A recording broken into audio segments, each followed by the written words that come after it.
शुरू अल्लाह के नाम से जो नहायत मेहरबान और रहम करने वाला है।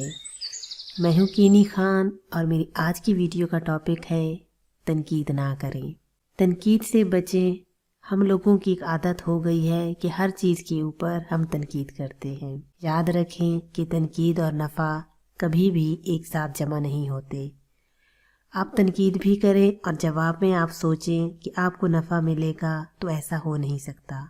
आप टूल प्लाज़ा वाले के पास जाएं, आप उससे बदतमीज़ी भी करें, तनकीद भी करें और फिर उम्मीद ये रखें कि वो आपसे टूल लिए बगैर आपकी गाड़ी को जाने देगा, तो ऐसा नहीं हो सकता।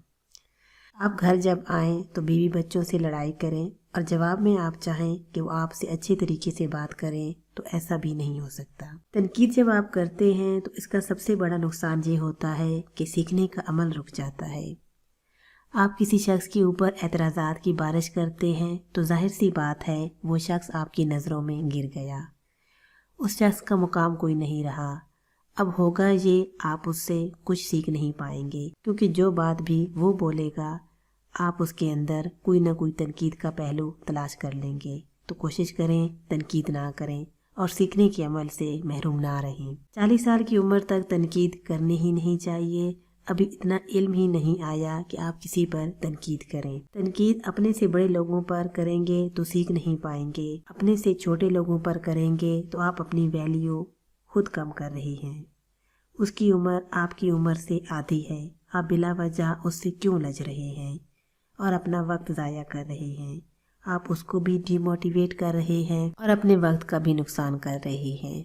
तो कोशिश करें जब बहुत ज़रूरी ना हो। हाँ, कोई ऐसा रिश्ता है, आप किसी की बहन हैं, किसी के भाई हैं, किसी के उस्ताद हैं या किसी के मेंटर हैं, फिर तो आपका हक बनता है। आप उसकी तस्हीह के लिए उससे समझा के अकेले में बात कर सकते हैं कि बेटा या बेटी आप इस तरह कर रहे हो, ये ठीक नहीं। तो फिर तो तनकीद का हक बनता है। लेकिन बिला वजह तनकीद करके आप सामने वाले को कोई नुकसान नहीं पहुंचा रहे। ये नफरतें कहीं न कहीं आपके अंदर पाई जाती हैं। तो आप सोचें, इतनी तनकीद आप जो लोगों के ऊपर कर रहे हैं, तो आपने अपने अंदर कितना बोझ, हसद, जुल्म, नफरतें समेटी हुई हैं और ये जहर बनकर आपकी शख्सियत को पॉइजन कर देंगी और आप आगे कुछ नहीं कर पाएंगे। छोटी सी बात याद रखें, तनकीद ना करें। कोई चीज़ समझ ना आए, अपने उस्ताद से, अपने मेंटर से उस चीज़ के बारे में पूछ लीजिए कि फ़लाँ शख्स ये कह रहा था, मेरे ख्याल से ये नहीं, ये होता तो बेहतर था। या एहतराम से उस शख्स से पूछ लीजिए, लेकिन बिला वजह तनकीद से बचें। मैं उम्मीद करती हूँ मेरी आज की वीडियो मेरे व्यूअर्स को पसंद आएगी। इस वीडियो के बारे में मेरे वीडियो के कमेंट बॉक्स में मुझे ज़रूर बताइएगा। ज़िंदगी ने वफ़ा की तो फिर मिलेंगे। तब तक के लिए जहाँ रहें खुश रहें, रब रखा।